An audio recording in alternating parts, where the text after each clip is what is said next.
9 ستمبر 1986 بمطابق 3 محرم الحرام 1407 ہجری ہے۔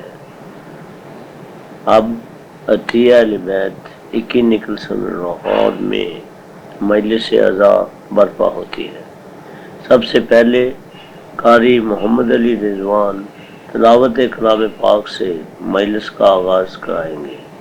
اس کے بعد پسران فروز علی کربلائی سوزخانی کریں گے اور پھر جناب پروفیسر سید علی رضا شاہ صاحب نقوی آف کراچی آپ سے خطاب فرمائیں گے۔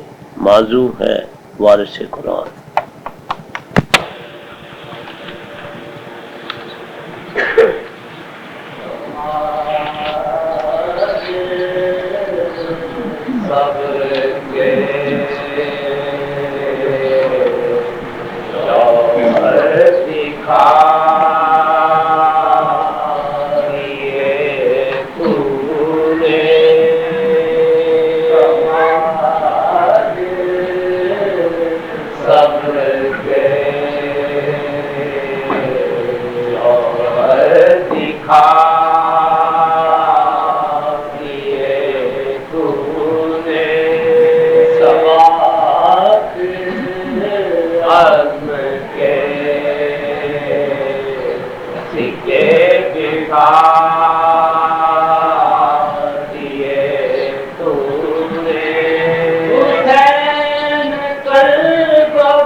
مسافر ہے کہ پھر کبھی نہ آئے، وہ کون ہے ہے صابر کے فوال پہ نہ لائے، وہ کون تمہیں ماں ہے مصیبت کے سفر میں، جن کی ضیافت ہوئی جلات کے گھر میں، جن کی ضیافت ہوئی جلات کے گھر میں، وہ کون اللہ کے نواسے ہیں تو خوش ہو، ہر تو ملے شب جو حجرے میں وہ محروم، رات کو انہیں ڈال دیا باندھ کے بعد، دریا کی طرح صبح چلا پھر سگے نالین سلک بینا بہنے کی شفیع، اور مہمانوں کو یوں گھر سے نکالا ہے کسی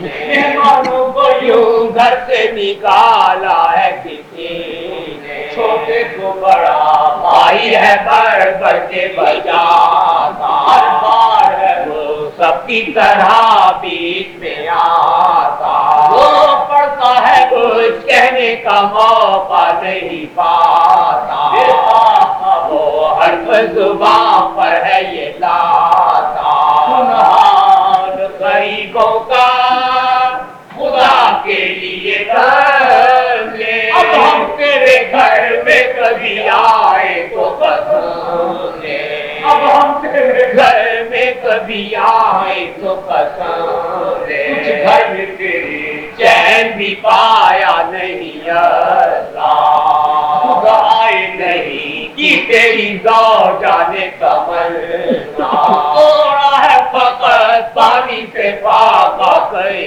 دن کا، توڑا ہے فقط پانی سے پاکا کئی دن کا، خجرے نے ادا کی ہے یہاں طاعت مولا، اللہ شکتا تو یتیموں کا نہ دیکھے، تقدیر کوئی ہم سے ہوئی ہو تو باہر کر، تقدیر کوئی ہم سے ہوئی ہو تو باہر کر، سنتا نہیں مظلوموں کی وہ بات سے تنگ کر، کہتے ہیں صدا زوجائے حارث کو وہ پوچھ، یہ جانتے تو ہم نہ کبھی آتے تیرے گھر، یہ جانتے تو ہم نہ کبھی آتے تیرے گھر، مہمانوں کو تو اپنے بچاتی نہیں مادر، شروعات کے پکڑے ہوئے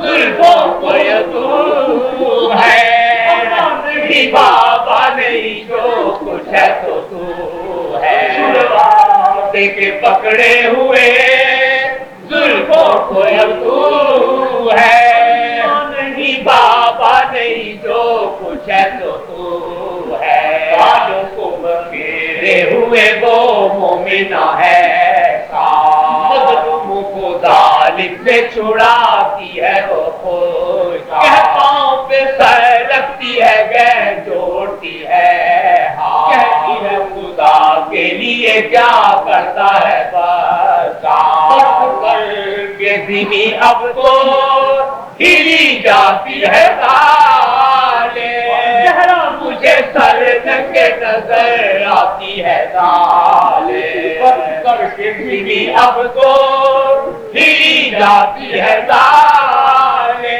چہرہ مجھے سر ننگے نظر آتی ہے تالے، سردند خودی ہاری سے ملعون تلوار، بولا کے سر کاٹ لے ان دونوں کے ایک بار، دونوں کو پکڑ کر جو بڑھا آگے وہ دیتا، حسرت سے لگے دیکھتے اس کو یہ خوشحال، نے کہا کیا دیکھتے ہو سر پہ قضا ہے، میرے فضل کا فرمان دیا ہے، یہ بول جوانی کا تیری دیکھ کے آل، یہ بول جوانی کا تیری دیکھ کے آل، یاد آ گئی اکبر کی جوانی ہمیں، ہم کرتے ہیں افسوس تیرے حال پہ باہر، لیتا ہے جوانی میں اب سارے جہان طاقت بھی ہے قدرت بھی ہے ہم شکل نبی کو پر وہ تو نہیں بدل کیا کرتے کسی کو بولا کہ اکبر ہے عزیزوں میں تمہارے یہ خود کے بیٹے ہیں وہ ماؤں کے ہمارے ہم دونوں ہیں سب بھائیوں میں ان کو پیارے وہ ہوتے تو پھر دیتے بابا کو تمہارے ہم گھٹنی اور عباس کے سینے پہ چلے ہیں ہم زینب و کلثوم کی گودی میں پلے ہیں ہم گھٹنی اور عباس کے سینے پہ چلے ہیں ہم زینب و کلثوم کی گودی میں پلے ہم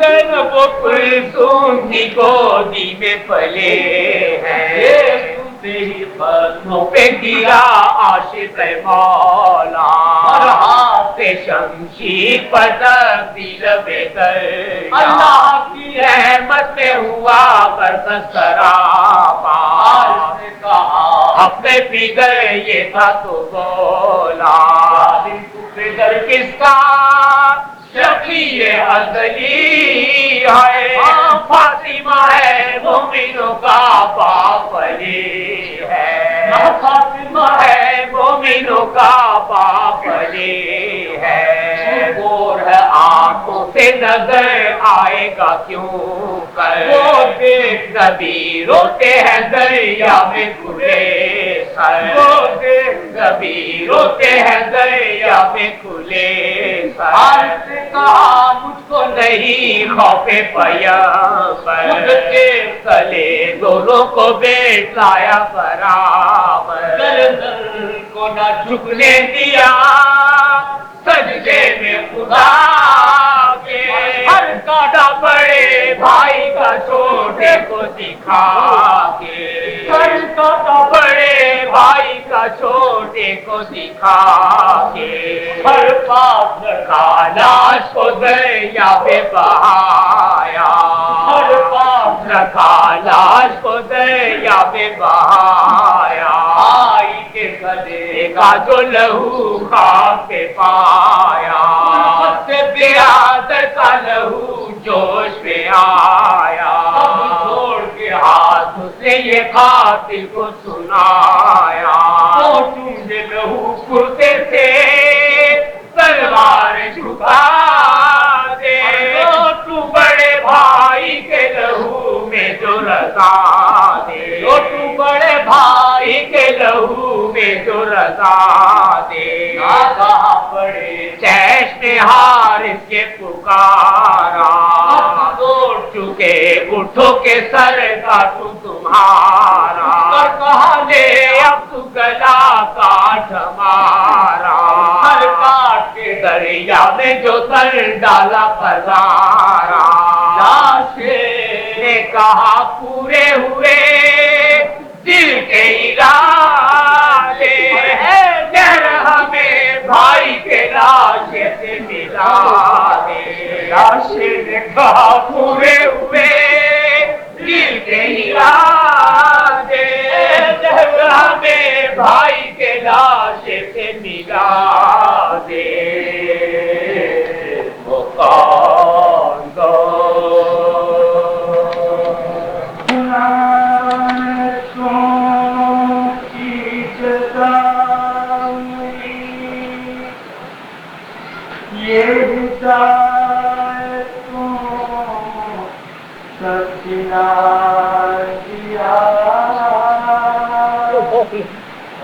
وہ چرا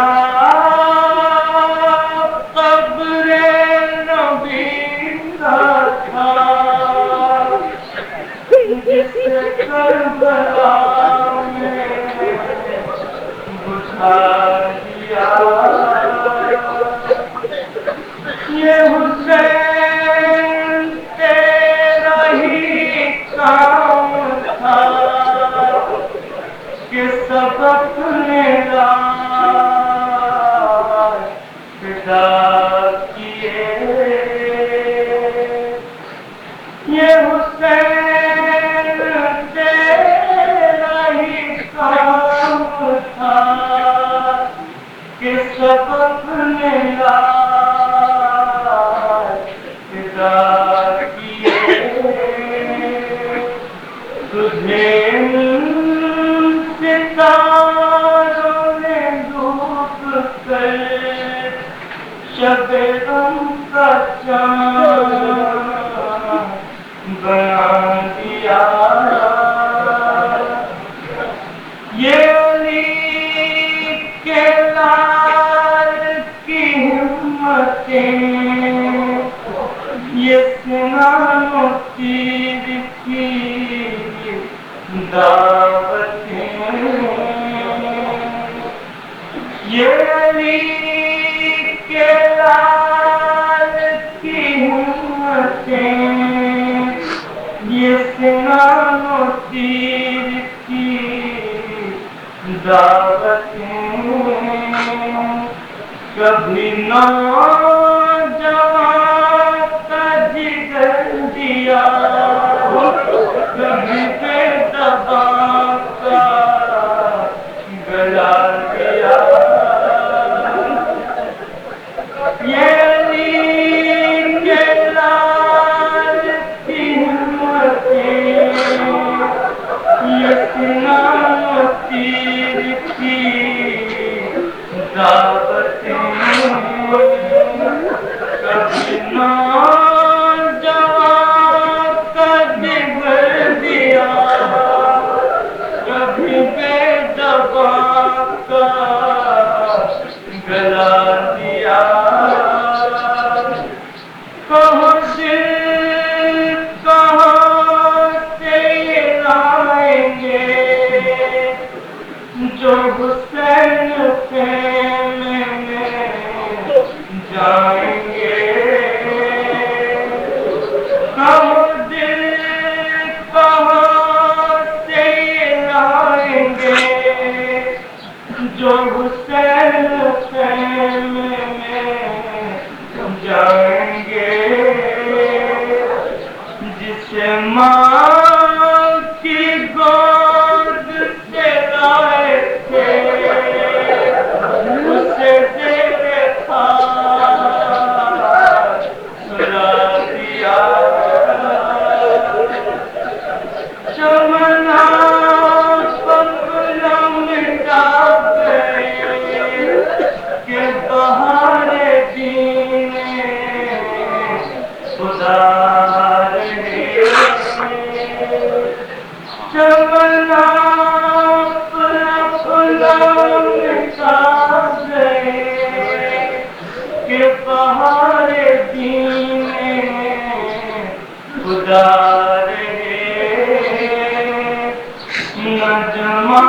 نجمان جو رنگ بہار سے تو لہو بھی اپنا ملا دیا یہ نعتوں کی جزا ملی یہ ہدایتوں کا سلا دیا وہ چلا قبر نبی کا تھا جسے تم بلا بجھا دیا کہاں دل کہاں سے لائیں گے جو حسین خیمے میں جائیں گے جسے ماں کی گود سے لائے تھے اسے دیکھا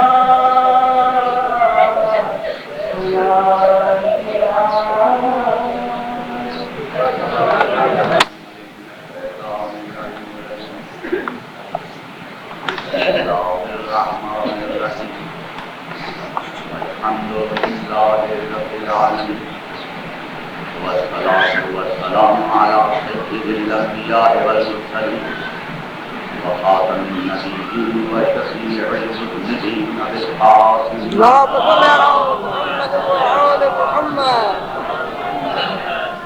وآله الطيبين الطاهرين المعصومين المظلومين. أما بعد فقد قال تبارك وتعالى في كتابه المجيد وفرقانه الحميد وقوله الحق وهو أصدق الصادقين. بسم الله الرحمن الرحيم. ثم أورثنا الكتاب الذين اصطفينا من عبادنا. محمد وآل محمد. عزیزان محترم، کل میں نے عرض کیا تھا کہ خداوند لاجلال نے قرآن کو تنہا نازل نہیں کیا، بلکہ قرآن کے ساتھ ساتھ نور کو بھی دیا۔ آج کلام کی ابتدا اس نقطے سے کر رہا ہوں کہ لازم ہے نور کے ساتھ منسلک وہ شے رہے جو صفت نوری رکھتی ہو، ورنہ نور کے ساتھ صفت غیر نوری کو اگر منسلک کیا جائے تو اتحاد کی جگہ انتشار پیدا ہوتا ہے، اور کتاب و نور کے مابین اتحاد کلی ہے، انتشار نہیں ہے۔ اگر اتحاد نہ ہوتا تو ایک ساتھ نازل نہ ہو، اور صرف ایک ساتھ نازل ہی نہیں بلکہ قیامت تک دونوں ایک ساتھ رہیں گے۔ اس کا مقصد یہ ہوا کہ جو کتاب ہے وہ نور ہے، جو نور ہے وہ کتاب ہے۔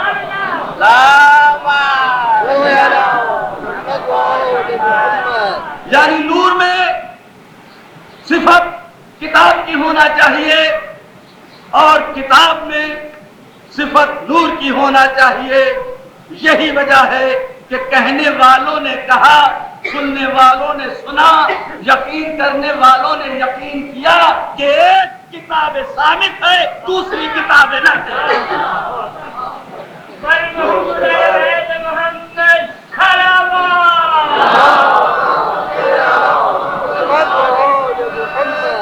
تو جو نور ہے وہ کتاب ہے، جو کتاب ہے وہ نور ہے۔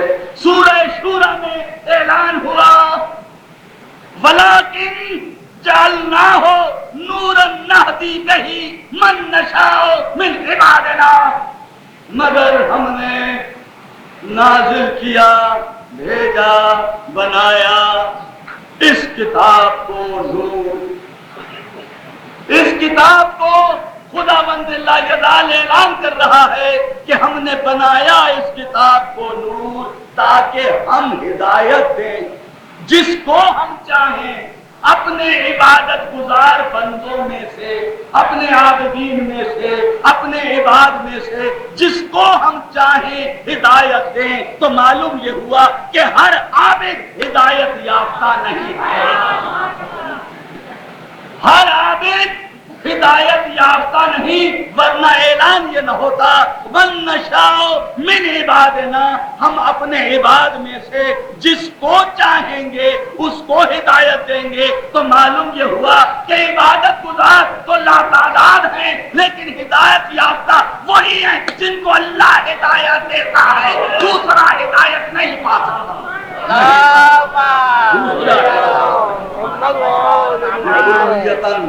اختیار خدا بند لاجلال نے اپنے پاس رکھا ہے کہ جس کو چاہے۔ تو معلوم یہ ہوا ہر عابد کو، عبادت گزار کو، نماز پڑھنے والے کو، روزہ رکھنے والے کو، حج کرنے والے کو، زکات دینے والے کو یہ نہ سمجھنا کہ وہ ہدایت یافتہ ہے، وہ نہیں ہے ہدایت یافتہ جب تک کہ خدا نہ چاہے۔ اور جن کو ہدایت دینا خدا چاہتا ہے ان کی صفات خداوند لاجلال نے قرآن میں اعلان کر دی ہے۔ سورہ بقرہ میں اعلان ہوا ہدی للمتقین۔ یہ ہدایت کس کے لیے ہے؟ یہ کتاب حاضر ان لوگوں کے لیے ہے، متقیوں کے لیے ہے، غیر متقی کے لیے یہ کتاب ہدایت نہیں ہے۔ اگر غیر متقیوں کے لیے یہ کتاب ہدایت ہوتی تو تقویٰ کی شرط نہ ہوتی۔ تقویٰ کی شرط رکھی گئی کہ اگر تم ہدایت چاہتے ہو تو متقی بنو۔ اور یہ متقی کون ہے؟ الذین یؤمنون بالغیب ویقیمون الصلاۃ ومما رزقناہم ينفقون۔ یہ کون ہے؟ یہ وہ لوگ ہیں، پہلی شرط متقیوں کی کیا ہے کہ یہ وہ لوگ ہیں جو غیبت پر ایمان رکھتے ہیں۔ پہلی شرط یہی ہے کہ جو غیبت پر ایمان رکھتے ہیں، تو معلوم یہ ہوا جہاں جہاں غیبت پر ایمان رکھتا ہوا لوگوں کو دیکھو سمجھ لو کہ تقویٰ موجود ضرور ہے، موجود ضرور ہے تقویٰ، ورنہ غیبت پر ایمان کیا ہوا؟ قرآن کہہ رہا ہے الذین یؤمنون بالغیب، پہلی شرط یہی ہے، پہلی صفت ان متقیوں کی یہی ہے کہ یہ غیبت پر ایمان رکھتے ہیں۔ اور دوسری یہ نماز کو قائم کرتے ہیں۔ اور تیسری کیا ہے کہ صفت کہ جو کچھ ہم نے ان کو دیا اس میں سے راہ خدا میں خرچ کرتے ہیں۔ اور اس کے ساتھ ساتھ اور کیا صفات بتائیں؟ وَالَّذِينَ يُؤْمِنُونَ بِمَا أُنزِلَ إِلَيْكَ وَمَا أُنزِلَ مِن قَبْلِكَ، اور یہ وہ لوگ ہیں رسول کہ جو کچھ ہم نے تجھ پر نازل کیا ہے اس پر ایمان رکھتے ہیں۔ ایمان رکھنے سے کیا مراد ہے؟ کیا مراد ہے؟ انما المؤمنون الذین آمنوا باللہ ورسولہ ثم لم یرتابوا۔ کیا مطلب ہے ایمان سے؟ کہ وہ لوگ جو ایمان لائے اللہ پر اور اس کے رسول پر، پھر اس کے بعد کسی قسم کا شک و شبہ نہ کیا، پھر شک و شبہ نہ کیا، نہ اللہ کی الہیت میں اور نہ نبی کی نبوت میں۔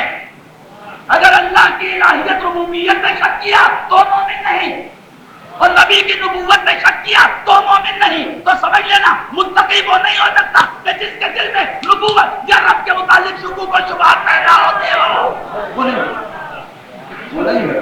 یہ قرآن کہہ رہا کہ جو کچھ ہم نے کچھ بنا لیا اس میں یہ ہر طریقے سے ایمان رکھے، اور جو کچھ سے پہلوں پر ہم نے ڈالے، ہم نے پہلے جو لیا ان پر جو کچھ ہم نے ڈالے اس پر بھی یہ یقین کامل رکھتی، اس پر بھی ایمان رکھتی، اور اس کے ساتھ ساتھ اور پھر آخرت کے حضور کے، اور یہ آخرت پر یقین رکھتے۔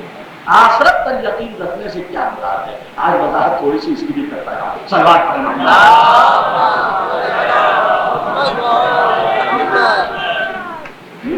الحمدللہ رب العالمین الرحمن الرحیم مالک یوم الدین، دین کے دن کا مالک۔ کیا وہ آج مالک نہیں ہے؟ آج بھی تو وہی مالک ہے، یا آج کوئی اور اللہ مالک ہے؟ تو دین کے دن کا مالک مخصوص کیوں کر دیا؟ مخصوص اس لیے کر دیا کہ یہاں تمہیں اختیار ہے کہ جو مرضی آئے کرو۔ یہ افعال فعل کی دو قسمیں ہیں، ایک قسم جس کو کہتے ہیں فعل اضطراری، دوسری فعل اختیاری۔ اضطراری کیا ہے؟ کہ جس میں آپ کے ارادے کو شریک، آپ کا ارادہ جو ہے شریک نہ ہو، آپ کے ارادے کو دخل نہ ہو، وہ ہے فعل اضطراری۔ آپ سو رہے ہیں، سوتے میں آپ کے ہاتھ پیر ہل رہے ہیں، آپ کا ارادہ اس میں شامل نہیں، بغیر آپ کے ارادے کے ہاتھ پیروں کا ہلنا، یہ فعل اضطراری ہے۔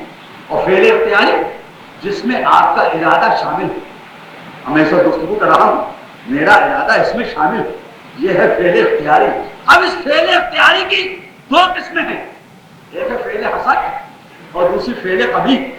فعل حسن کیا ہے؟ کہ جس فعل کا کرنے والا بھلائی کا مستحق وہ ہے فعل حسن، اور فعل قبیح جس عمل کا کرنے والا، جس فعل کا کرنے والا بھلائی کا مستحق نہ ہو، یعنی برائی کا مستحق، وہ ہے فعل قبیح۔ اور فعل حسن کی چار قسمیں ہیں، کون کون سی؟ واجب، سنت، مباح، مکروہ۔ واجب فعل کون سا ہے؟ کہ جس فعل کو کرنے والا بھلائی کا مستحق اور نہ کرنے والا برائی کا مستحق۔ ذہن میں رکھے گا جو عرض کر رہا ہوں، فعل واجب کیا ہے؟ کہ جس فعل کا کرنے والا بھلائی کا مستحق اور نہ کرنے والا برائی کا مستحق، مثلا جیسے واجب نمازیں، واجب روزے۔ اس کے بعد فعل سنت، یعنی جس فعل کا کرنے والا بھلائی کا مستحق اور نہ کرنے والا برائی کا مستحق نہ ہو. اگر آپ عمل کرتے ہیں تو بھلائی کا مستحق اور نہیں کرتے تو برائی کا مستحق نہیں. فعل مباح جس عمل کا کرنے والا جس فعل کا کرنے والا نہ بھلائی کا مستحق اور نہ کرنے والا برائی کا مستحق بھی نہیں. مثلا کسی بیمار کی عادت کو آپ جاتے ہیں, آپ جائیں تو بھلائی کا مستحق نہیں, ٹھیک ہے آپ جائیں, آپ کے دوستی تعلقات, اگر آپ نہ جائیں برائی کا مستحق بھی نہیں. اس کے بعد فعل مکروہ یعنی جس فعل کا کرنے والا بھلائی کا مستحق نہیں ہے لیکن نہ کرے تو بھلائی کا مستحق. مثلا تمباکو نوشی وغیرہ, جی اگر کوئی تمباکو پیتا ہے کچھ کرتا ہے تو بھلائی کا مستحق نہیں, لیکن اگر چھوڑ دیتا تو بھلائی کا مستحق. یہ چاروں کے چاروں افعال کی جو قسمیں ہیں جو کہ فعل حسن کے ذیل میں آتی ہیں اور جو کہ فعل اختیاری کے ذیل میں آتی ہیں, تو یہ تمام افعال جو آپ یہاں کرتے ہیں جو کہ سنت ہیں یا واجب ہیں یا مباح ہیں یا مکروہ ہیں, اور اس کے ساتھ ساتھ فعل قبیح جس کی ایک ہی قسم ہے اور وہ قسم ہے فعل حرام یعنی کرنے والا اس عمل کا ہر طرح سے برائی کا مستحق ہے. لہذا سمجھ لیجیے جتنے یہ افعال ہیں ان افعال کو سامنے رکھ کر عدالت کرے گا. اس کو یوم الدین کہا جاتا ہے. اس کو یوم الدین کہ آپ کے یہ تمام افعال وہ اس وقت اس کے حضور پیش ہوں اور اس کا وہ فیصلہ, اس کو کہتے ہیں یوم الدین. تو آخرت کیا ہے کہ جب آپ کے ان تمام اختیاری افعال کا فیصلہ ہوگا. کیا فیصلہ ہوگا کہ اگر آپ کے افعال نیک ہیں, مستحب ہیں, اچھے ہیں, آپ نے ہر عمل واجب کیا ہے, ہر عمل سنت کیا ہے, ہر عمل مباح کیا ہے, ہر عمل مکروہ کیا ہے, یعنی آپ نے نیکیاں کی ہیں, نیک عمل کیے ہیں, تو ان تمام افعال و اعمال کی آپ کو جزا ملے گی. اور اگر آپ نے فعل حرام کیا ہے یا غلط افعال کیے ہیں تو ان کی آپ کو سزا ملے گی. درود پڑھیں محمد واجب.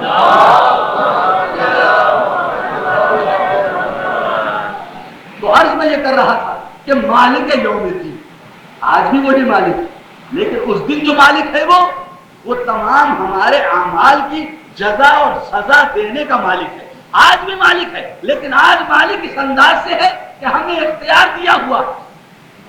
آج کیسا مالک ہے وہ کہ ہمیں اس نے اختیار دے رکھا ہے کہ ہم جیسا چاہیں عمل کریں. اور اس دن مالک کی کس بات کا ہے وہ کہ جو کچھ ہمیں اختیار دیا تھا اس کی پوچھ گچھ کرے, اس کا حساب کتاب ہو. ہم سب کچھ اس کے سامنے خود نہیں رکھیں گے بلکہ تمام ہمارے افعال ہمارے سامنے پیش کر دیے جائیں گے. اور انداز یہ ہوگا ان افعال کو پیش کرنے کا کہ ہمارے ہاتھ ہمارے خلاف گواہی دیں گے, ہماری آنکھیں ہمارے خلاف گواہی دیں گی, ہمارا چہرہ ہمارے خلاف گواہی دے گا, ہماری زبان ہمارے خلاف گواہی دے گی. کچھ لوگوں نے پوچھا یہ کیوں کر ممکن ہے کہ ان انگلیوں کی زبانیں ہو جائیں, ان آنکھوں کی زبانیں ہو جائیں. میں کہوں گا وہاں کی بات تو چھوڑو, یہ آج ممکن ہے. کل ہم ٹیلی ویژن پر تقریر کر کے آئے, آج ہم بیٹھ کر دیکھ رہے ہیں انگلیاں گواہی دے رہی ہیں, چہرہ گواہی دے رہا ہے, آنکھیں گواہی دے رہی ہیں کہ کل جو کچھ ہم نے کیا تھا ہمارے سامنے موجود ہے. جو کچھ ہم نے کیا وہ ہمارے سامنے پورے کا پورا کلیت جو ہے وہ موجود ہے. لہذا اب مالک یوم الدین آخرت میں حساب کتاب ہے, آخرت میں جزا و سزا ہے, آخرت میں عدالت ہے. رحمت تو اپنی ہر جگہ پر ہے اس کی, اس دنیا میں بھی وہ رحیم ہے, وہاں پر بھی رحیم ہے, یہاں پر بھی اس کی رحمت ہے, وہاں پر بھی اس کی رحمت ہے, لیکن عدالت اس کی وہاں ہے. ان تمام افعال و اعمال جو کچھ کرنے کا اختیار ہم کو خدا بندے لا جلال نے دیا ہے, تو ظاہر ہے موت برحق. ایسا نہیں کہ مرنا نہیں ہے کسی کو, ہر ایک ہم میں سے جائے گا, تو تیار رہے ان تمام چیزوں کے واسطے جو وہاں پر ہوں گی. لیکن اس سلسلے میں جس مسلک سے میں تعلق رکھتا ہوں, جس دروازے کا میں غلام ہوں, جس دروازے کی غلامی کا دم میں بھرتا ہوں, جس کے غلام ہونے پر میں فخر کرتا ہوں, مجھے ایک بہت بڑی مراعات دی گئی ہے, اور وہ مراعات کس کی زبان سے دی گئی ہے؟ وہ رسول کی زبان سے دی گئی ہے. لہذا ایک حدیث پیش خدمت ہے, حضور سرور کائنات کا ارشاد مبارک ہے, اعلان ہے, الا ومن احب علیا استغفرت له الملائکۃ وفتحت له ابواب الجنۃ الثمانیہ ويدخل من ای باب شاء بغیر حساب. آگاہ ہو جاؤ اے لوگوں, تمہیں معلوم ہو جانا چاہیے, تم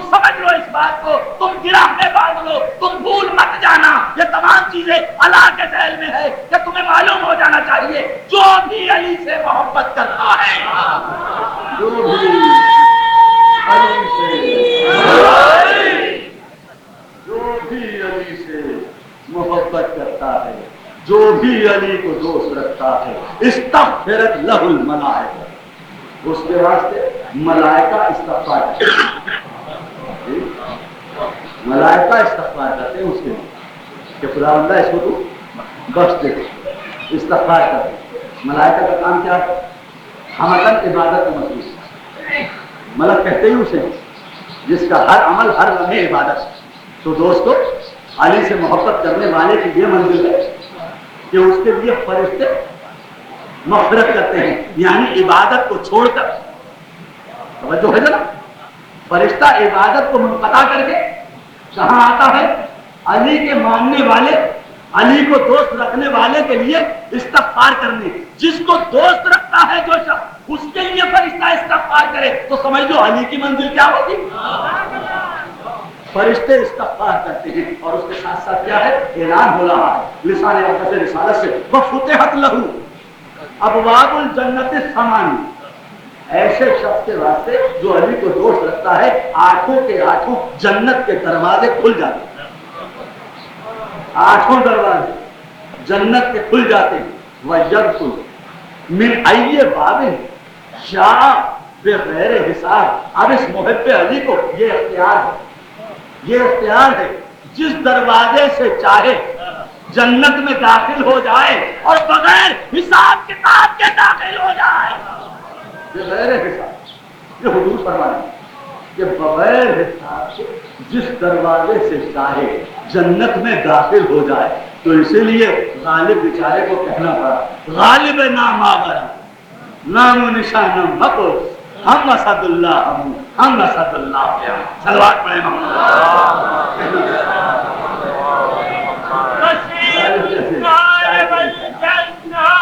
علی علیہ السلام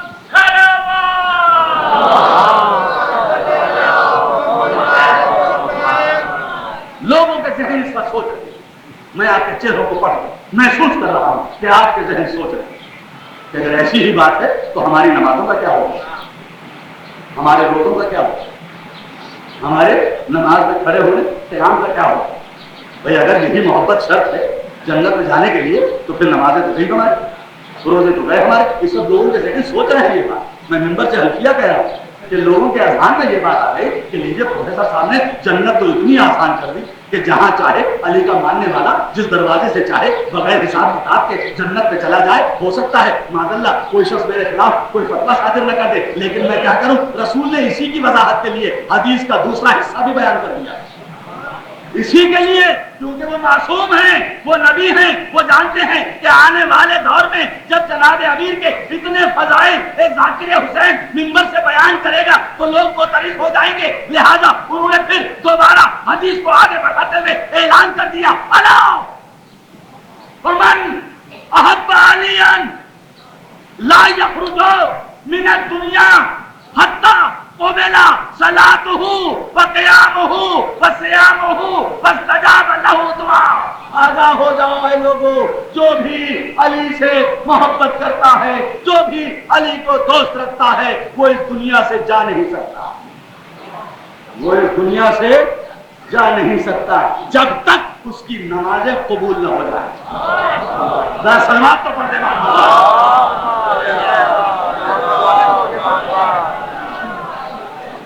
وہ اس دنیا سے جا نہیں سکتا جب تک کہ اس کی نمازیں قبول نہ ہو جائے، اس کا نماز میں کھڑا ہونا قبول نہ ہو جائے، اس کے روزے قبول نہ ہو جائے، اس کی دعا قبول نہ ہو جائے، اس وقت تک وہ اس دنیا سے جا نہیں سکتا۔ تو اگر اپنی نمازوں کو قبول کروانا ہے تو شرط کیا ہوگی؟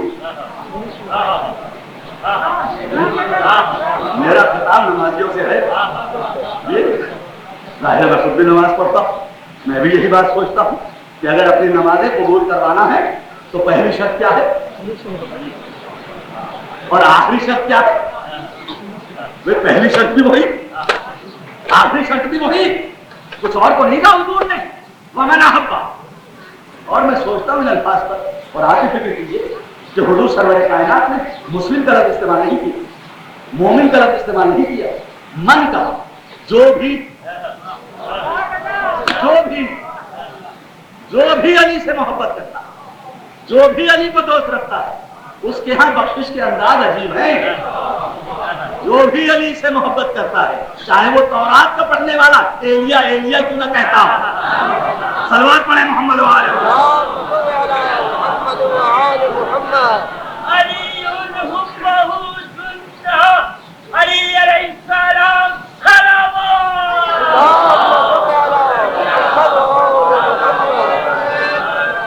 وہ جا نہیں سکتا اس دنیا سے جب تک اس کی نمازیں قبول نہ ہو جائیں، یعنی وہ جا ہی نہیں سکتا۔ تو اب اگر کسی علی کے محب کو اس دنیا سے جاتا ہوا دیکھ رہے ہو تو سمجھ لو اس کی نماز قبول ہو چکی ہے، تب وہ جا رہا ہے۔ وہ جا جو رہا ہے جا ہی نہیں سکتا، حضور کا قول مبارک معاذ اللہ وہ غلط نہیں ہو سکتا، یعنی جا نہیں سکتا علی کا محب جب تک اس کی نمازیں قبول نہ ہو جائیں۔ تو جب وہ جا رہا ہے تو نمازوں کو قبول کرا کے جا رہا ہے، اور دوستو نماز جو ہے جنت کی کنجی ہے یا نہیں؟ بھائی نماز جنت کی کنجی ہے، تو جب وہ جا رہا ہے تو نماز قبول ہو گئی، تو پہلی منزل پر مجھ جیسے انسان کو یقین ہو گیا کہ یہاں سے سیدھا جنت میں جا رہا ہے، جس دروازے سے چاہے گا داخل ہو جائے گا، روکنے والا اس کو کوئی نہیں۔ جا رہا تو جا رہا ہے، جا نہیں سکتا جب تک کہ اس کے روزے قبول نہ ہو جائے۔ یہ تو شرط قبولیت صوم کیا ہے؟ علی کی محبت۔ تو برا نہ مانیے گا، چاہے کتنے برسوں آپ نے روزے رکھے ہو، ساری زندگی روزے رکھے ہو، خوب بھاگ بھاگ کے رکھے ہو، افطار کے وقت دوڑ دوڑ کر پہنچے ہو، لیکن اگر علی سے محبت نہیں، یہ حدیث ہے متفق بین ملا، اگر علی سے محبت نہیں تو کوئی چیز قابل قبول نہیں۔ رکھتے رہیے روزے، فرق کیا پڑتا ہے؟ اور یہی وجہ ہے کہ ہر پڑھا لکھا انسان اس بات سے واقف ہوتے ہوئے مجبور رہا ہے کہ وہ دل سے چاہے کہے یا نہ کہے، لیکن زبان سے بخل بخل ضرور کہتا مجبور ہوا تو اس لیے تاکہ دیکھنے والے معترض نہ ہو جائیں، کہیں پر کوئی گفتگو ہو تو کہہ تو سکیں کہ بھائی یہ بھی ویسا ہی تھا، بھائی ہوگا، ہماری صحت پہ کیا اثر پڑتا ہے؟ اپنے لیے ہر ایک قبر کو آزاد کرائے گا، جا نہیں سکتا وہ جب تک کہ اس کے روزے قبول نہ ہو جائیں۔ آخری جملہ کہ وہ جا نہیں سکتا جب تک کہ اس کی دعا قبول نہ ہو جائے۔ دوستو اس دعا کے ذہن میں سوچنا پڑتا ہے کہ کیا ہماری دعائیں قبول ہوتی ہیں؟ جبکہ خدا یہی کہتا ہے ادعونی استجب لکم، تم مجھ سے دعا مانگو میں تمہاری دعا کو قبول کروں گا۔ تو کیا دعائیں ہماری قبول ہوتی ہیں؟ دل سے بتائیے، سوچ کے بتائیے، ڈرو خوف کس بات کا؟ میں بھی تو دعا مانگتا ہوں، آپ بھی مانگتے ہیں، اور لاکھوں کی تعداد میں مل کر مانگتے ہیں، مجمع لگا کر دعا مانگتے ہیں، تو کیا دعا قبول ہوتی ہے؟ تو دعا جب قبول نہیں ہوتی تو معاذ اللہ کیا اللہ کا وعدہ غلط ہے یا رسول کا قول مبارک غلط؟ نہ اللہ کا وعدہ غلط نہ رسول کا قول مبارک غلط، بات کچھ غلطی ہمیں میں ہے کہ ہم نام سے علی علی کرتے ہیں، علی کو دوست نہیں رکھتے۔ اگر علی سے محبت کریں، علی کو دوست رکھیں تو ہماری دعا ضرور قبول ہو۔ سال میں 2 دفعہ بہت بڑے اجتماعات میں مل کر ہم دعا مانگتے ہیں، عیدین کی نمازوں میں پہلی رکعت میں 5 دفعہ مانگتے ہیں، دوسری رکعت میں 4 دفعہ مانگتے ہیں۔ کیا کہتے ہیں؟ اللہم تدخلنی فی کل خیر ادخلت فیہ محمدا وآل محمد وان تخرجنی من کل سوء اخرجت منہ محمدا وآل محمد صلواتک علیہ وعلیہ اجمعین۔ یہ ہم دعا مانگتے ہیں کہ خداوندہ تو داخل کر دے ہمیں، انتظلنی تو داخل کر دے ہمیں ان تمام نیکیوں میں جن نیکیوں میں تم نے محمد وآل محمد کو داخل کیا۔ یہ دعا مانگتے ہیں یا نہیں مانگتے؟ جی تو ذرا بتائیے ہماری یہ دعا قبول ہوتی ہے؟ بڑے خوشبو خوشبو کے ساتھ دعا مانگی جاتی ہے، نئے نئے کپڑے پہنتے ہیں، خوشبوئیں لگاتے ہیں، پہنچ گئے، لاکھوں کی تعداد میں ہیں، جمع ہیں، بڑے بڑے مقدس لوگ ہیں، بڑے بڑے اچھے چہرے نظر آتے ہیں، بڑے بڑے اعلیٰ لباس ہیں، دعا مانگ رہے ہیں، کیا دعا قبول ہوتی ہے؟ تو معلوم یہ ہوا دعا کی قبولیت کا انداز جو ہے وہ زبان سے نہیں ہے،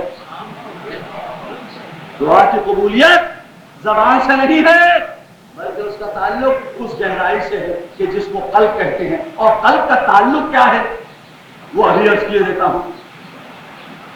اعلان ہوا سورہ حجرات میں، یا ایھا الذین آمنوا لا ترفعوا اصواتکم فوق صوت النبی ولا تجهروا له بالقول كجهر بعضكم لبعض ان تحبط اعمالكم وانتم لا تشعرون ان الذين يغضون اصواتهم عند رسول الله اولئك الذين امتحن الله قلوبهم للتقوى لهم مغفرة واجر عظیم۔ اے مومنو، اے وہ لوگوں جو ایمان لائے ہو، اپنی آواز کو رسول کی آواز کے مقابلے میں بلند نہ کرو۔ یہ خطاب کن سے ہے؟ یہ ان سے ہے جو کہ مومن ہیں، ایمان لائے ہیں، ایمان کا دعویٰ رکھتے ہیں کہ تم اپنی آوازوں کو رسول کی آواز کے مقابلے میں بلند نہ کرو۔ آیت آج بھی موجود ہے، منسوخ نہیں ہوئی ہے۔ حضور کے زمانے میں تو یہ بات سمجھ کر آئی کہ اصحاب شاید زور زور سے گفتگو کرتے ہوں گے، اس لیے انہیں تنبیہ کی گئی کہ رسول کی آواز کے مقابلے میں اپنی آوازوں کو بلند نہ کرو۔ آج بھی یہ آیت موجود ہے، منسوخ نہیں ہوئی، تو کیا مقصد ہے اس کا؟ حضور تو درمیان میں ہے نہیں، آوازیں بلند کرنے سے کیا مراد ہے؟ یہی مراد ہے نا کہ جو بھی حضور نے حکم دیا ہے اس میں نہ اضافہ کرو نہ کمی کرو، اس میں نہ اضافہ کرو اور نہ کمی کرو، اور نہ اس طرح سے آپس میں گفتگو کرو۔ رسول کے سامنے اس طرح سے گفتگو مت کرو جیسے تم آپس میں گفتگو کرتے ہو، اس طرح سے رسول کے سامنے گفتگو نہ کرو۔ اگر تم نے ایسا کیا تو کیا ہوگا کہ تمہارے سارے اعمال ضائع ہو جائیں گے۔ کن سے خطاب ہے؟ ایمان والوں سے، جو نماز بھی پڑھتے ہیں، روزہ بھی رکھتے ہیں، حج بھی کرتے ہیں، زکات بھی دیتے ہیں، اعلان اپنے ایمان کا بھی کرتے ہیں۔ ان سے خطاب ہے کہ اگر تم نے ایسا کیا تو تمہارے سارے اعمال ضائع ہو گئے۔ جب اعمال سارے ضائع ہو گئے تو باقی کیا بچا؟ کیا بچا رہا؟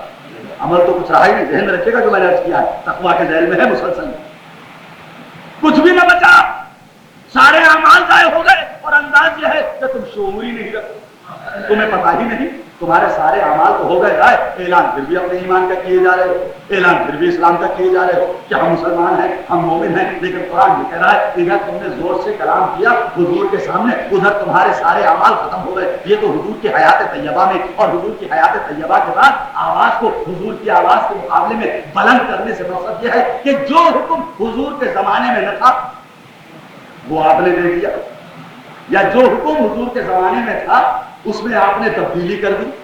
ادھر آپ نے تبدیلی کی، ادھر آپ نے حکم دیا، آپ کے سارے اعمال ختم ہو گئے، جیسے پہلے تھے ویسے ہی پھر رہ گئے، کوئی فرق نہیں۔ پہلے بھی بتوں کے سامنے سجدہ تھا، توجہ ہے یا نہیں؟ سارے اعمال آپ کے ختم، ادھر آپ نے اعمال بلند کی۔ اب میں کیا گنانا شروع کروں آپ کو کہ کون کون سے احکامات میں تبدیلی کی گئی؟ دوست ناراض ہو جائیں گے، ناراض ہو جائیں گے۔ صرف اتنا ہی سمجھ لیجئے کہ خود فیصلہ کر لیجئے، خود فیصلہ کر لیجئے، نماز کو دیکھ کر فیصلہ کر لیجئے کہ حضور کے دور میں حالت سفر میں نماز کے لیے کیا حکم تھا۔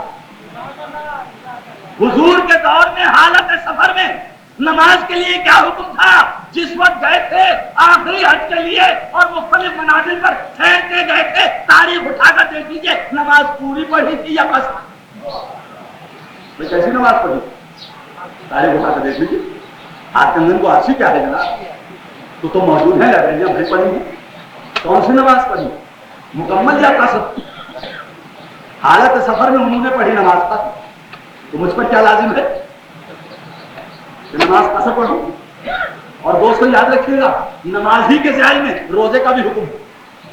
جہاں نماز قصر ہے وہاں روزہ بھی قصر ہے۔ یہ نہیں ہو سکتا کہ نماز تو قصر نہ ہو اور روزہ قصر ہو جائے۔ تو نماز کے ذیل میں اگر کسی نے تبدیلی کر دی تو اس نے کیا کیا؟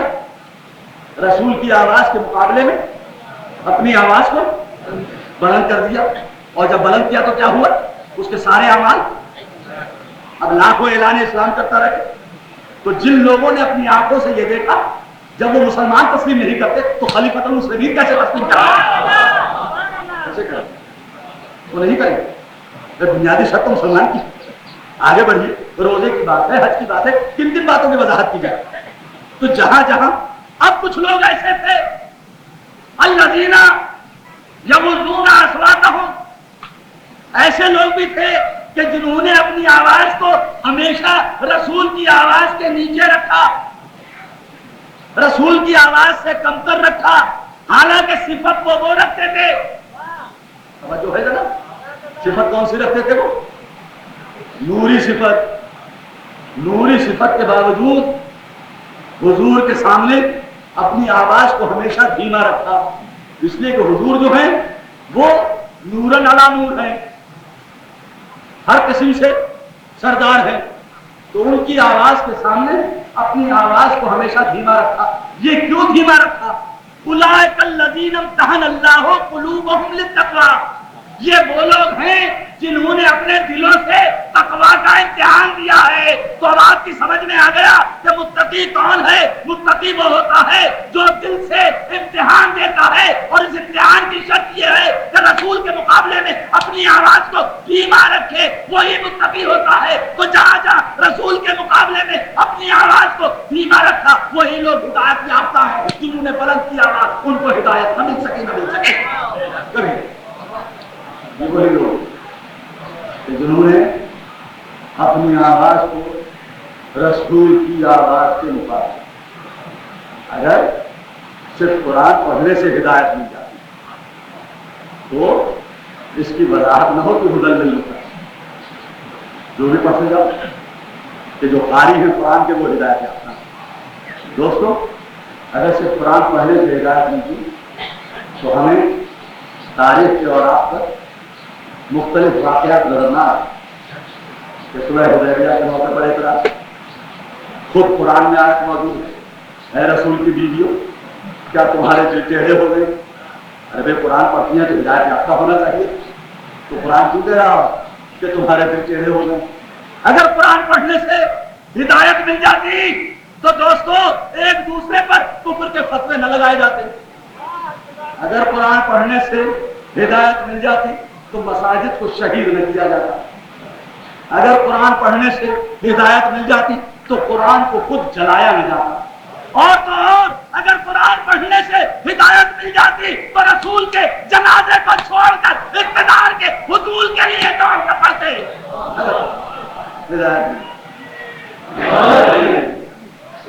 ہدایت نہ ملی کیوں؟ اس لیے کہ قرآن کو پڑھ کر ہدایت حاصل کرنا چاہتا، اور جبکہ قرآن کیا کہہ رہا ہے کہ جس کو ہم چاہیں گے اسے ہم ہدایت دیں گے. من نشاء من عبادنا، جسے ہم چاہیں گے. خداوند لاجزال کا ارشاد کہ جسے خدا چاہے گا اس کو ہدایت ملے گی. کن میں سے؟ عبادنا، عبادت گزار جو عابد ہیں، جو نماز روزہ کرتے ہیں. تو اب فیصلہ یہ ہوا آج کی اس مجلس میں کہ نماز روزہ ہدایت کے لیے کافی نہیں، حج زکات ہدایت کے لیے کافی نہیں. لازمی بات ہے کہ ہم روزہ بھی رکھیں، نماز بھی پڑھیں، حج بھی کریں، زکات بھی دیں، خمس بھی دیں، جہاد بھی کریں، لیکن ان تمام چیزوں کے ساتھ ساتھ وہ امتحان بھی دیں. کون سا امتحان دیں؟ جو امتحان تقوی کے لیے لازم ہے، اور اس امتحان کا مرکز کیا ہے؟ دل. اولئک الذین امتحن اللہ قلوبہم، انہوں نے امتحان دیا کہاں سے؟ اپنے قلوب سے، زبان سے نہیں. تو اب مؤرخ اگر یہ لکھتے کہ حضور بڑی کوشش کرتے رہے کہ ان کے چچا ایک ہی دفعہ زبان سے کلمہ پڑھ لیں. ارے تم نے قرآن کو سمجھا نہیں. قرآن تو بات کر رہا ہے اس امتحان کی جو کہ دل سے دیا جائے. قرآن نہیں اعلان کر رہا ہے کہ زبان سے تم اعلان کرو. انہوں نے امتحان دیا تھا، امتحان میں کامیاب ہو گئے تھے. ارے ایک دفعہ جو امتحان میں کامیاب ہو جاتا ہے اور اس کے نمبر بہت اچھے ہوتے ہیں، جو فرسٹ کلاس میں پاس ہوتا ہے، وہ دوبارہ امتحان دینے کا تصور نہیں کر سکتا. سلوات پڑھے تصور نہیں کر سکتا. تمہیں تو کچھ معلوم ہی نہ تھا، تم کچھ جانتے ہی نہ تھے. اس وقت اس نے امتحان دیا اور اس امتحان میں کامیابی حاصل کی. تم نے تو یہ کیا تھا، یا تمہارے آباء و اجداد نے تو یہ کیا تھا کہ نام نقطہ بند کر دیا. سب مل کر لکھ کر بیٹھ گئے اور لکھے ہوئے کو جا کر کعبے میں لٹکا دیا. ہر ایک کے دستخط اس پہ موجود. برا نہ مانیے گا، ہر ایک کے دستخط موجود. جتنے بھی سرداران قریش تھے ان سب کے دستخط موجود. اگر کسی کے دستخط نہ تھے اور اگر کسی نے ان تمام دستخطوں کی مخالفت کی تھی اور اگر تمام دستخط کرنے والوں نے جس ایک کی مخالفت کی تھی وہ ایک ہی نام ہے جس کا نام نامی ہے ابو طالب. وہ ایک ہی نام ہے دوست. تمام کے تمام سرداروں نے مل کر دستخط کیے تھے. کیا دستخط کیے تھے کہ ہم ان سے رشتہ جو ہے معاشرے کا وہ توڑ لیتے ہیں, سماجی رشتہ ان سے منقطع کر لیتے ہیں, ان سے کسی قسم کی تجارت نہیں ہوگی, ان سے لین دین نہیں ہوگا. انگریزی کے اندر اس کو سوشل بائیکاٹ کہا جاتا ہے. ہم اس طریقے سے ہر سلسلہ ان سے منقطع کر لیتے ہیں. شہر مکہ کو چھوڑ کر ایک گھاٹی میں چلے گئے جس کو شعب ابی طالب کہتے ہیں. اس گھاٹی میں چلے گئے, بچوں کو لے کر چلے گئے اور بچوں کے ساتھ ساتھ اسے بھی لے گئے. جس کی وجہ سے سارا سلسلہ کل تک تم ان دستخط کرنے والوں میں سے تھے, آج تم اسلام کے محب کہاں سے بن گئے؟ یہی جملہ کہا تھا جناب امیر نے یہی جملہ کہا تھا. کہنے والے نے کہا کہ تمہارا حق قصد کیا گیا ہے, اگر تم یہ کہو تو میں مدینے کی گلیوں کو گھوڑے سواروں سے بھر دوں. تو جناب امیر نے کہا تم اسلام کے ہمدرد کب سے ہو گئے؟ کل تک کی بات ہے کہ کفر کا عالم تمہارے ہاتھ میں تھا, اسلام کا عالم میرے ہاتھ میں تھا. یہی کی بات ہے. تم کہاں سے بنے, تم کہاں سے اسلام کے ہمدرد بن گئے؟ کہتے ہیں کچھ دوست کہ جب جناب امیر کا یہ حق تھا تو انہوں نے عالم بلند کیوں نہ کیا اپنے حق کو حاصل کرنے کے لیے؟ انہوں نے جہاد کیوں نہ کیا اپنے حق حاصل کرنے کے بعد؟ کوشش کیوں نہ کی انہوں نے؟ تو اس سلسلے کے اندر میں ایک بات عرض دیتا ہوں اور وہ نفسیاتی پہلو ہے اور اس کا بھی اظہار جناب امیر کے فیصلے سے ہوتا ہے. 2 خواتین ہیں, 2 بچے ہیں, ایک لڑکا ہے اور ایک لڑکی ہے. دونوں خواتین کا دعویٰ یہ ہے کہ بیٹا ان کا ہے. یہ مشہور فیصلہ ہے جناب امیر کا. گواہ دونوں کے پاس نہیں, دونوں مصر ہیں اس بات پر کہ بیٹا ہمارا ہے, بیٹی دوسرے کی ہے. جانتے ہو وجہ کیا تھی؟ کہ اس زمانے میں دنیا عرب میں بیٹی کی بڑی تضحیق سمجھی جاتی, بہت بری چیز تصور کی جاتی. یہ تو حضور سرور کائنات کا اعزاز ہے کہ انہوں نے بیٹی کی عظمت کو اتنا بلند کر دیا. جو ہے اتنا مسجد سے تھوڑا سا دور فیصلہ سنا دو. دونوں خواتین یہی اصرار کر رہی ہے کہ بیٹا ہمارا ہے اور بیٹی جو ہے وہ دوسرے کی ہے. بات بڑھ گئی, جناب امیر تک بات آ گئی. آپ نے سنا کیا چاہتے ہو فیصلہ کرتے ہیں؟ کہا صاحب بالکل, آپ کے پاس آئے تو سیکھیے ہیں. اچھا ایسا کرو کہ جب دونوں یہ کہہ رہی ہیں کہ بیٹا ہوتا ہے تو جلاد کو بلایا. جلاد آ گیا. کہا ایسا کرو کہ اس لڑکے کے 2 ٹکڑے کر دو, 2 برابر اس لڑکے کے ٹکڑے کر دو. آدھا ایک عورت کو دے دو, آدھا دوسری عورت کو دے دو.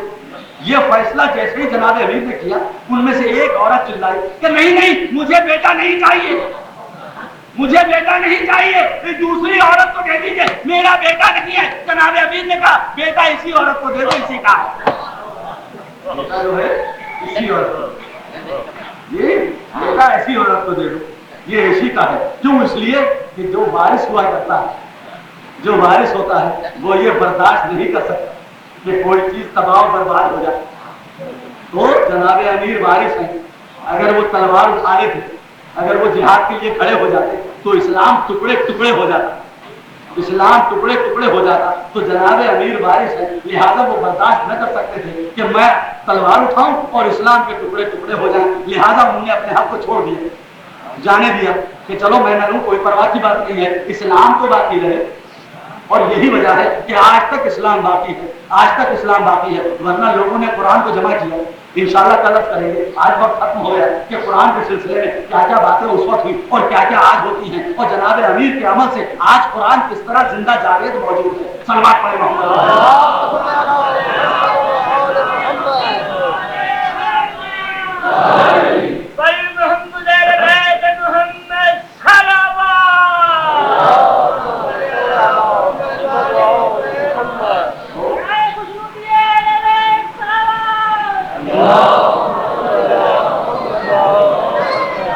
جس میں گھر بیٹی پیدا ہوتی وہ کیا کرتا؟ زندہ دفن کر دے, زندہ, اور اس کے ساتھ ساتھ فقریہ بیان کرتا. لیکن رحمت اللہ علیہ نے بتا دیا بیٹی کی عظمت کیا ہے. اولاد والوں بیٹیوں کی وجہ سے کیا ہے, وہ گھر سونے ہوتے ہیں جن میں بیٹیاں ہیں, نہ خوشیاں اچھی اس گھر کی اور نہ غمی. بیٹی بڑی عظیم نعمت و رحمت. اگر بیٹی رحمت نہ ہوتی تو رحمت للعالمین کو خدا بند لائے گا ایک بیٹی ملے. بیٹی بھی تو ہے رحمت.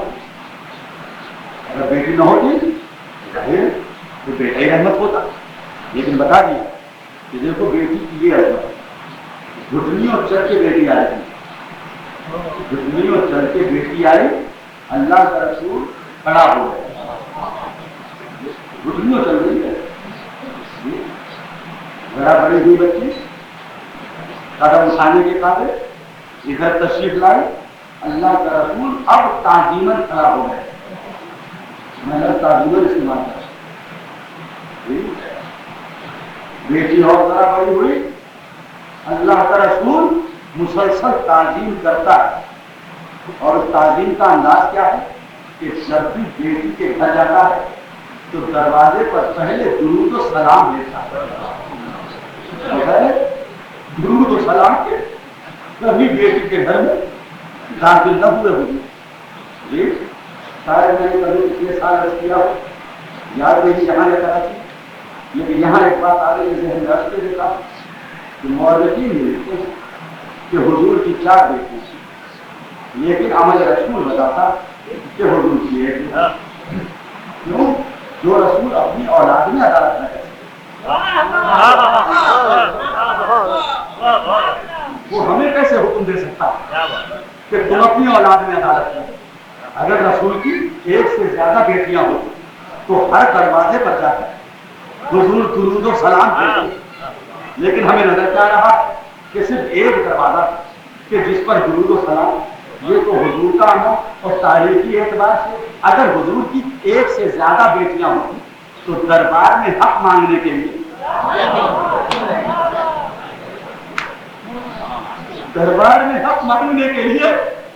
صرف ایک بیٹی نہ تھی اور بیٹیاں بھی آتی اور کہتی اے بی بی فاطمہ آپ کہاں سے تنہا وارث ہیں, ہم بھی تو برابر کے شریک ہیں. لیکن تاریخ میں کوئی دوسری بیٹی نظر نہیں آتی. اور یہ بھی کوئی نہیں کہہ سکتا کہ جناب سیدہ سلام اللہ علیہا کی حیات مبارکہ میں وہ دوسری خواتین جن کو زبردستی بیٹی بنایا جاتا زندہ نہیں, زندہ موجود تھی. لیکن ہر ایک جانتا تھا کہ یہ بیٹی نہیں تھی. تو نبی کی وہ بیٹی دربار میں آئے. دوست کہتے ہیں کے ساتھ کھڑا نہیں رکھا گیا تھا انہیں دربار میں. کیا یہ مطلب کم ہے کہ رسول کی بیٹی دربار میں آئے؟ کتنے دن زندہ رہی آپ؟ بمشکل تمام 5 ماہ حضور کے انتقال کے بعد بمشکل تمام 5 آپ زندہ رہی. اور زندہ کیا فرمایا آپ نے کہ مجھ پر اتنے مسائل پڑے, اگر وہ مسائل دنوں پر پڑتے تو وہ دن رات میں تبدیل ہو جاتے.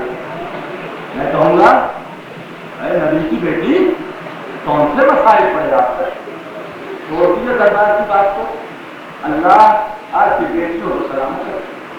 جانا ہے کو ہے دنیا سے. جب کوئی ہمارا عزیز دوست مرتا ہے اور ہم دفن کرتے اسے واپس آتے ہیں تو پہلا سوال اس گھر کی بیٹیاں کیا پوچھتی ہے نا بیٹی کیا سوال کرتی بابا کے جنازے میں کتنے لوگ تھے؟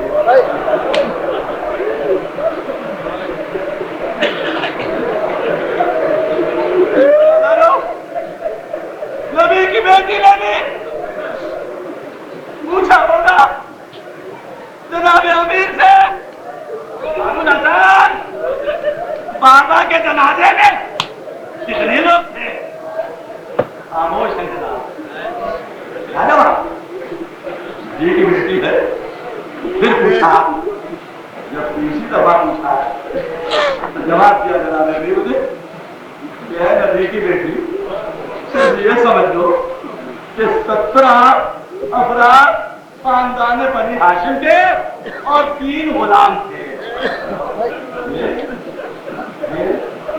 خاتم الانبیاء کا جنازہ. دوستو تاریخ ثبوت رکھتی ہے کہ رسول کے جنازے میں کل گیا تھا. جناب سیدہ سلام اللہ علیہ نے اب ایک ایک کا نام کیا بابا کے پاس یہ آ کر جو بیٹھتے تھے دن رات رہتے تھے صحبت کا دم بھرتے تھے یہ بابا کے جنازے میں تھے یا نہ تھے؟ مولانا تو ادھر آپ کے کہا نہیں ادھر جناب سیدہ نثار عالمین کیا وصیت فرمائی؟ ابوالحسن دیکھو میرے جنازے میں بھی یہ لوگ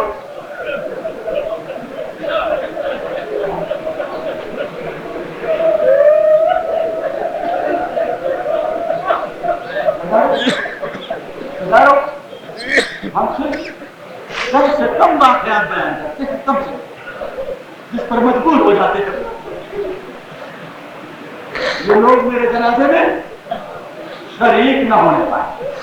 اور دیکھو بولے سر ہمارا جنازہ شب کی تاریخی میں دکھایا جائے اور اس کے ساتھ ساتھ ایک وصیت اور بھی کرنا. دیکھو بولے سر دنیا عرب کا جو دستور ہے کہ جنازے تختے پر لٹا کر لے جائے جاتی ہے.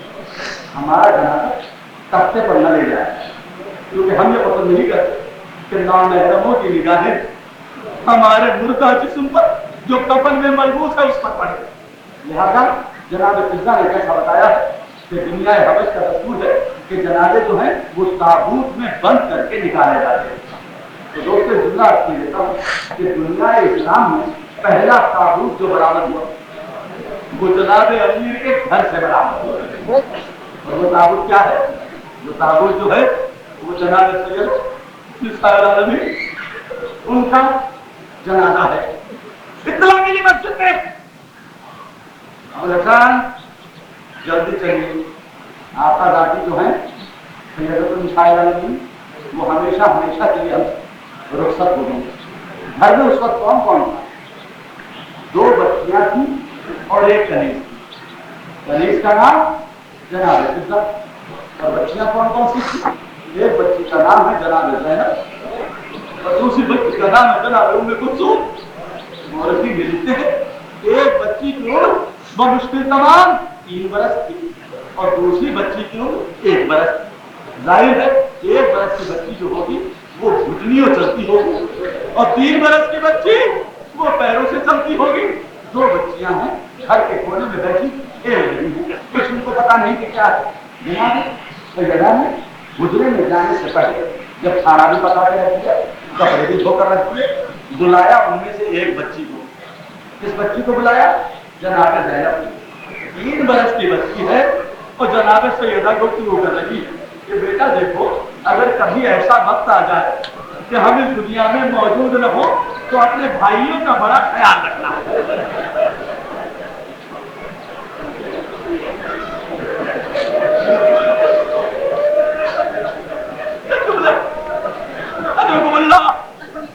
اپنے بھائیوں کا بڑا خیال رکھنا. یہی وجہ تھی کہ امام حسین علیہ السلام جناب سیدہ کے بعد ہمیشہ جناب زینب کو جناب سیدہ کی جگہ پر سمجھتے تھے. کبھی کوئی حکم نہیں ڈالا, کبھی کوئی حکم جناب زینب سلام اللہ علیہ کا امام حسین علیہ السلام نے جو کہا جناب ہمیشہ وہی. 2 بچیاں جب نئی حجرے میں کہہ گئی تھی جناب تو جب آواز آنا تسبیح و تقدیس کی بند ہو جائے تو ابوالحسن کو اتر آئے کہ ہم اس دنیا سے چلیں.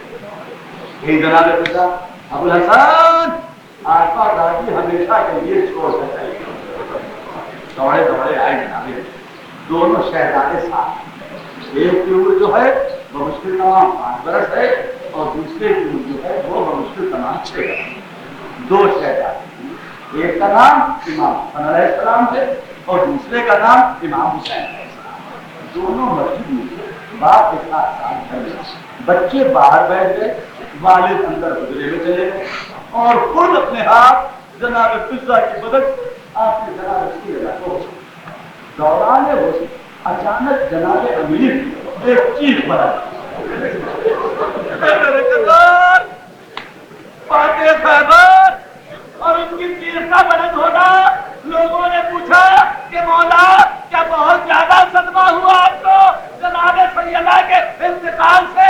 تو جناب امیر نے کہا نہیں ایسی بات نہیں ہے، میں نہ جانتا تھا کہ سیدہ اتنی صابرہ ہے، کبھی نہ بتایا کہ کون سا گھاؤ لگا ہوا، کبھی نہ بتایا کہ کون سا گھاؤ ہوا۔ کیا تاریخ یاد دلاؤ، کیا یاد دلاؤ؟ جنازہ تیار ہے، جنازہ تیار، سہنے خانہ تابوت رکھا، جناب امیر نے حکم صادر فرمایا بچوں ماں سے آخری ملاقات کریں، دستور کہ جانے والے کے چہرے کا آخری دیدار کیا جاتا۔ سب سے پہلے امام حسن علیہ السلام آئے، ماں کے چہرے کا دیدار، پیچھے ہٹ گئے جناب زینب سلام اللہ علیہ، وہ آگے بڑھے چہرے کا دیدار کیا، پیچھے کو ہٹ گئی جناب ام کلثوم، گھٹنیاں چلتی ہوئی۔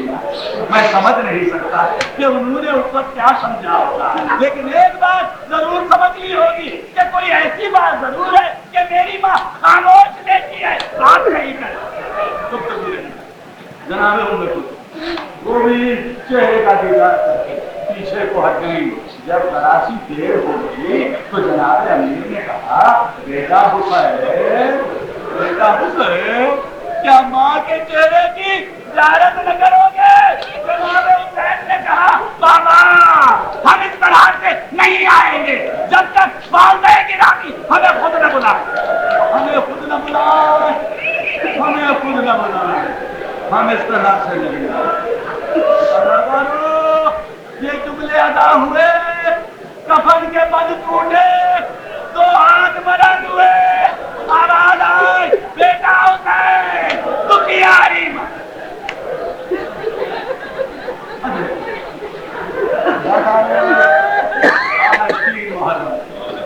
نہ جانے آئندہ برس کون ہے اور کون نہیں، جو قرصہ دینا ہے۔ جنازہ تیار،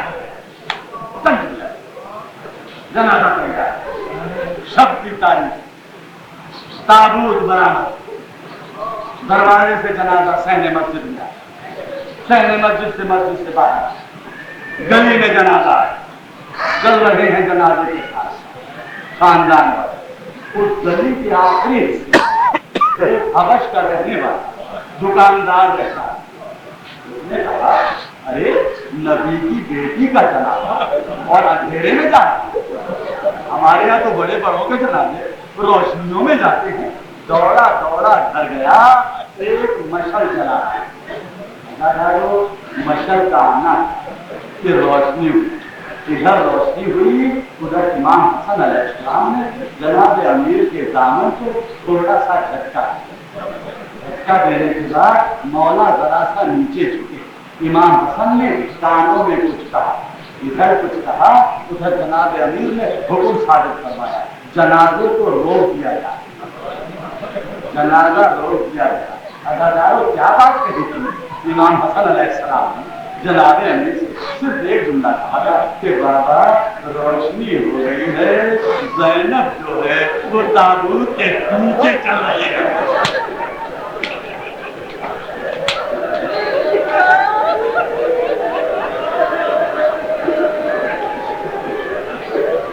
بابا زینب جو ہے وہ تابوت کے نیچے چل رہی ہے۔ بابا غیر مرد بھی موجود ہیں، ان کی نگاہیں 3 برس کی بچی جو چادر میں ملبوس ہے اس بچی پر نگاہیں پڑ رہی ہے۔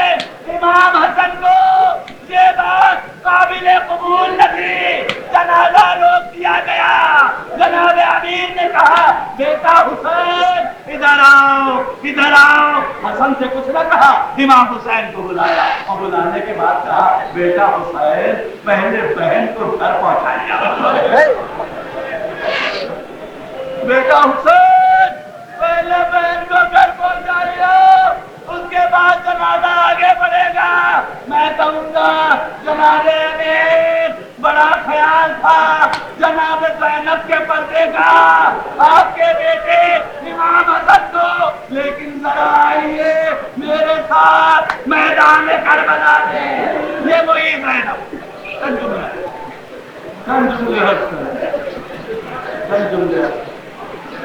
ہزاروں علی کی بیٹی، علی کی بیٹی، کل تک علی کی بیٹی زینب تھی اور آج علی کی بیٹی خود علی، خود علی۔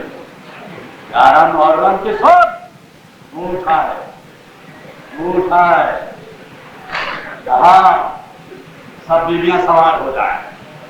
جانتے ہیں علی کی بیٹی نے کیا کیا؟ سب کو خود سوار کیا، ایک ایک کو سوار، ایک ایک کو سوار، بھاؤجوں کو سوار کرا، بہنوں کو سوار کرا، دوسرے جتنے بھی شہداء تھے ان کی جو بیویاں موجود تھیں، ان کی بیٹیاں موجود تھیں، ان سب کو سوار کرا۔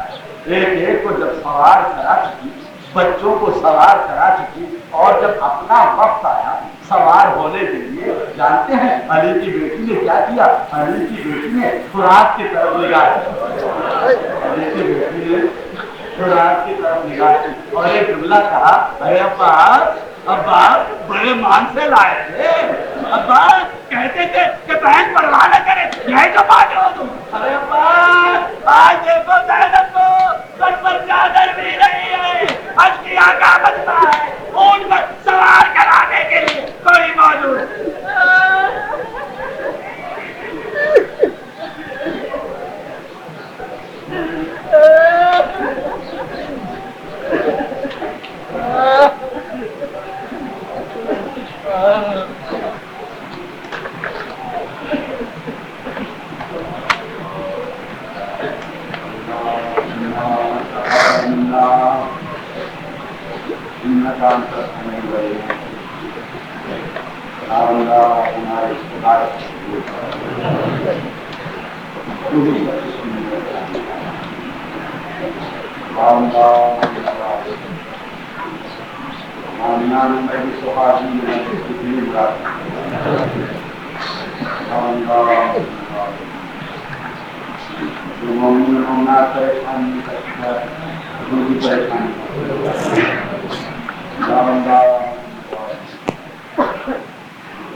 ہمارے ملک پاکستان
السلام الجلوس يا أنيس النفوس أيها المنبوذ من القدوس السلام عليك يا مؤيد الشيعة والزوار في يوم الجزاء السلام عليكم ورحمة الله وبركاته السلام عليك يا صاحب العصر والزمان السلام عليك يا ضيف الرحمن السلام عليك يا إمام الإنس والجان عجل الله تعالى فرجك وسهل الله تعالى مخرجك السلام عليك